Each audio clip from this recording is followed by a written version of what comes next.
منتخب المغرب على موعد مع صدارة المجموعة وخطف الصدارة من البرتغال.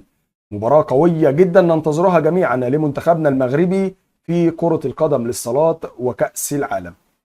هكلمك عن كل التفاصيل، ولكن فضلا وليس امرا، اولا اضغط لايك واشترك معنا في القناة لو انت اول مرة تشوفنا، ويلا نكمل بعد الفاصل.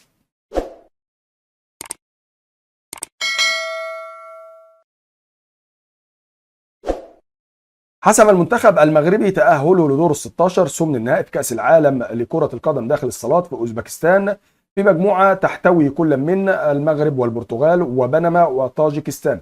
المنتخب المغربي قدر انه يتغلب على بنما 6-3 وطاجيكستان في الجولة الأولى 4-2، أو حسم التأهل برصيد 6 نقاط، ولكن متبقي جولة وحيدة فقط بينه وبين البرتغال المتصدر للمجموعة بفارق النقاط بسبب الأهداف التي سجلها في بنما.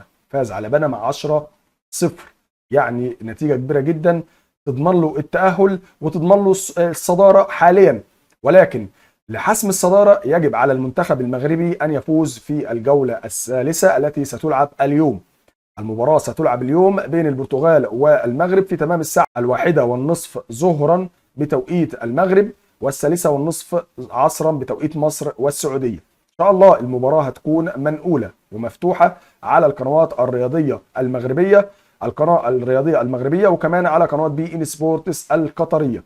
بإذن الله بالتوفيق، ونحتفل بصدارة المجموعة بعد المباراة مباشرة بإذن الله تعالى، بعد فوز المغرب على البرتغال بأي نتيجة يحسم صدارته للمجموعة بإذن الله تعالى. وشكرا للمتابعة، ويا ريت تشتركوا في القناة زي ما قلت لكم وتحطوا لايك، والسلام عليكم ورحمة الله وبركاته.